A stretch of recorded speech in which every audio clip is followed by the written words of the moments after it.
Daniel, capítulo 1. No ano terceiro do reinado de Jeoaquim, rei de Judá, veio Nabucodonosor, rei da Babilônia, a Jerusalém e a sitiou. O Senhor lhe entregou nas mãos a Jeoaquim, rei de Judá, e alguns dos utensílios da casa de Deus. A estes levou-os para a terra de Sinar, para a casa do seu Deus, e os pôs na casa do tesouro do seu Deus. Disse o rei a Aspenaz, chefe dos seus eunucos, que trouxesse alguns dos filhos de Israel, tanto da linhagem real como dos nobres, jovens, sem nenhum defeito, de boa aparência, instruídos em toda sabedoria, doutos em ciência, versados no conhecimento e que fossem competentes para assistirem no palácio do rei e lhes ensinasse a cultura e a língua dos caldeus. Determinou-lhes o rei a ração diária das finas iguarias da mesa real e do vinho que ele bebia, e que assim fossem mantidos por 3 anos, ao cabo dos quais assistiriam diante do rei. Entre eles se achavam dos filhos de Judá Daniel, Ananias, Misael e Azarias. O chefe dos eunucos lhes pôs outros nomes, a saber, a Daniel, o de Beltesazar, a Ananias, o de Sadraque, a Misael, o de Mesaque, e a Azarias, o de Abed-nego. Resolveu Daniel firmemente não contaminar-se com as finas iguarias do rei, nem com o vinho que ele bebia. Então pediu ao chefe dos eunucos que lhe permitisse não contaminar-se. Ora, Deus concedeu a Daniel misericórdia e compreensão da parte do chefe dos eunucos. Disse o chefe dos eunucos a Daniel: Tenho medo do meu senhor, o rei, que determinou a vossa comida e a vossa bebida. Por que, pois, veria ele o vosso rosto mais abatido do que o dos outros jovens da vossa idade? Assim, poríeis em perigo a minha cabeça para com o rei. Então disse Daniel ao cozinheiro-chefe, a quem o chefe dos eunucos havia encarregado de cuidar de Daniel, Ananias, Misael e Azarias: Experimenta, peço-te, os teus servos 10 dias, e que se nos deem legumes a comer e água a beber. Então se veja diante de ti a nossa aparência e a dos jovens que comem das finas iguarias do rei, e segundo vires, age com os teus servos. Ele atendeu e os experimentou 10 dias. No fim dos 10 dias, a sua aparência era melhor. Estavam eles mais robustos do que todos os jovens que comiam das finas iguarias do rei. Com isto, o cozinheiro-chefe tirou deles as finas iguarias e o vinho que deviam beber e lhes dava legumes. Ora, a estes 4 jovens, Deus deu o conhecimento e a inteligência em toda cultura e sabedoria. Mas a Daniel deu inteligência de todas as visões e sonhos. Vencido o tempo determinado pelo rei para que os trouxessem, o chefe dos eunucos os trouxe à presença de Nabucodonosor. Então o rei falou com eles, e entre todos eles não foram achados outros como Daniel, Ananias, Misael e Azarias. Por isso passaram a assistir diante do rei. Em toda a matéria de sabedoria e de inteligência, sobre o que o rei lhes fez perguntas, os achou 10 vezes mais doutos do que todos os magos e encantadores que havia em todo o seu reino. Daniel continuou até ao 1º ano de Ciro. Capítulo 2. No 2º ano do reinado de Nabucodonosor, teve este um sonho. O seu espírito se perturbou e passou-se-lhe o sono. Então o rei mandou chamar os magos, os encantadores, os feiticeiros e os caldeus, para que declarassem ao rei quais lhe foram os sonhos. E eles vieram e se apresentaram diante do rei. Disse-lhes o rei: Tive um sonho, e para sabê-lo está perturbado o meu espírito. Os caldeus disseram ao rei em aramaico: Ó rei, vive eternamente. Dize o sonho a teus servos, e daremos a interpretação. Respondeu o rei e disse aos caldeus: Uma coisa é certa. Se não me fizerdes saber o sonho e a sua interpretação, sereis despedaçados, e as vossas casas serão feitas em monturo. Mas, se me declarardes o sonho e a sua interpretação, recebereis de mim dádivas, prêmios e grandes honras. Portanto, declarai-me o sonho e a sua interpretação. Responderam segunda vez e disseram: Diga o rei o sonho a seus servos, e lhe daremos a interpretação. Tornou o rei e disse: Bem percebo que quereis ganhar tempo, porque vedes que o que eu disse está resolvido. Isto é, se não me fazeis saber o sonho, uma só sentença será a vossa, pois combinastes palavras mentirosas e perversas para as proferirdes na minha presença, até que se mude a situação.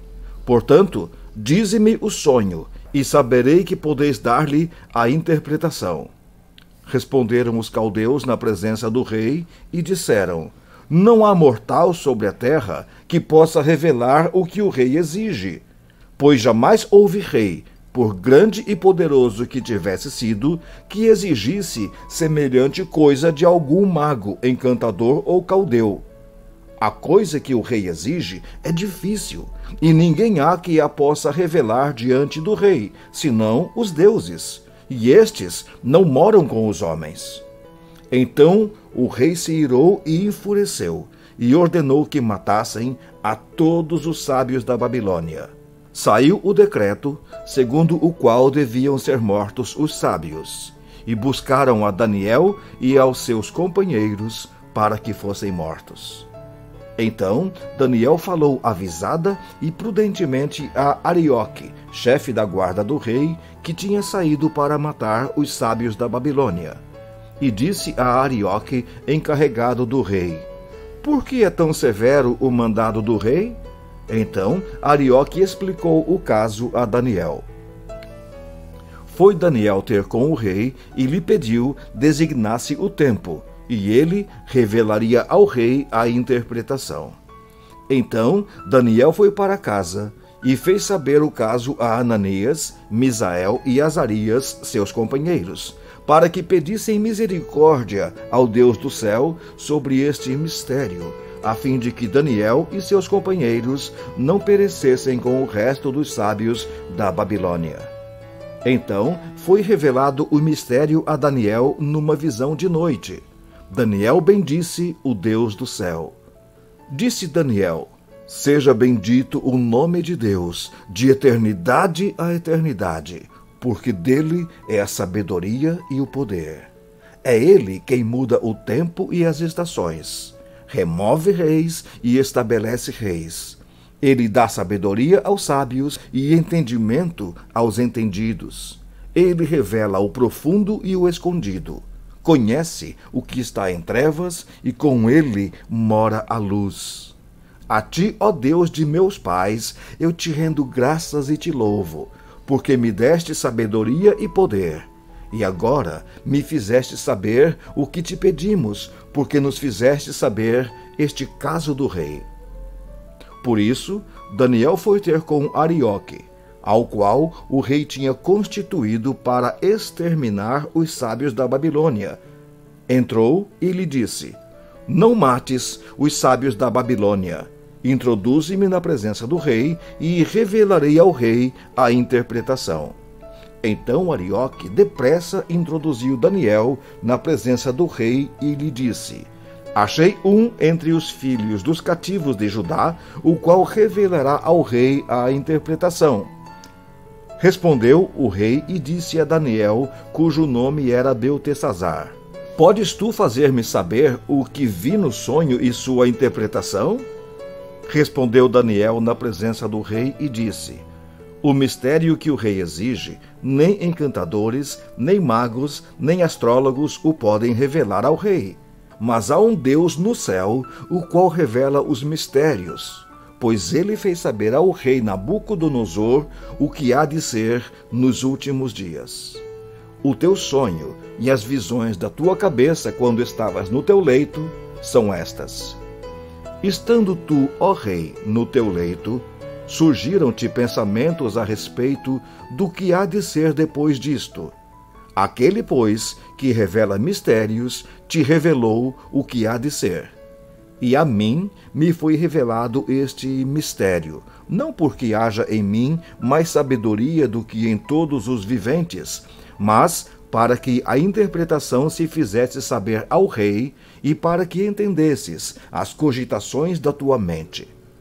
Tu, ó rei, estavas vendo, e eis aqui uma grande estátua. Esta, que era imensa e de extraordinário esplendor, estava em pé diante de ti, e a sua aparência era terrível.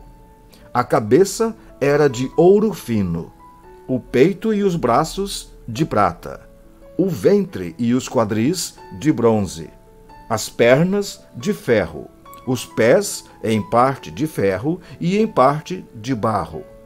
Quando estavas olhando, uma pedra foi cortada sem auxílio de mãos, feriu a estátua nos pés de ferro e de barro e os esmiuçou. Então foi juntamente esmiuçado o ferro, o barro, o bronze, a prata e o ouro, os quais se fizeram como a palha das eiras no estio, e o vento os levou, e deles não se viram mais vestígios. Mas a pedra que feriu a estátua se tornou em grande montanha que encheu toda a terra. Este é o sonho, e também a sua interpretação diremos ao rei. Tu, ó rei, rei de reis, a quem o Deus do céu conferiu o reino, o poder, a força e a glória, a cujas mãos foram entregues os filhos dos homens, onde quer que eles habitem, e os animais do campo e as aves do céu, para que dominasses sobre todos eles, tu és a cabeça de ouro. Depois de ti se levantará outro reino, inferior ao teu, e um terceiro reino, de bronze, o qual terá domínio sobre toda a terra. O quarto reino será forte como o ferro, pois o ferro a tudo quebra e esmiuça. Como o ferro quebra todas as coisas, assim ele fará em pedaços e esmiuçará. Quanto ao que viste dos pés e dos artelhos, em parte de barro de oleiro e em parte de ferro, será esse um reino dividido. Contudo, haverá nele alguma coisa da firmeza do ferro, pois que viste o ferro misturado com barro de lodo. Como os artelhos dos pés eram em parte de ferro e em parte de barro, assim, por uma parte, o reino será forte e por outra será frágil. Quanto ao que viste do ferro misturado com o barro de lodo, misturar-se-ão mediante casamento, mas não se ligarão um ao outro, assim como o ferro não se mistura com o barro. Mas nos dias destes reis, o Deus do céu suscitará um reino que não será jamais destruído. Este reino não passará a outro povo. Esmiuçará e consumirá todos estes reinos, mas ele mesmo subsistirá para sempre. Como viste que do monte foi cortada uma pedra sem auxílio de mãos, e ela esmiuçou o ferro, o bronze, o barro, a prata e o ouro. O grande Deus fez saber ao rei o que há de ser futuramente. Certo é o sonho, e fiel a sua interpretação. Então o rei Nabucodonosor se inclinou e se prostrou rosto em terra perante Daniel, e ordenou que lhe fizessem oferta de manjares e suaves perfumes. Disse o rei a Daniel: certamente o vosso Deus é o Deus dos deuses e o Senhor dos reis, o revelador de mistérios, pois pudeste revelar este mistério. Então o rei engrandeceu a Daniel e lhe deu muitos e grandes presentes, e o pôs por governador de toda a província da Babilônia, como também o fez chefe supremo de todos os sábios da Babilônia. A pedido de Daniel, constituiu o rei a Sadraque, Mesaque e Abednego sobre os negócios da província da Babilônia. Daniel, porém, permaneceu na corte do rei.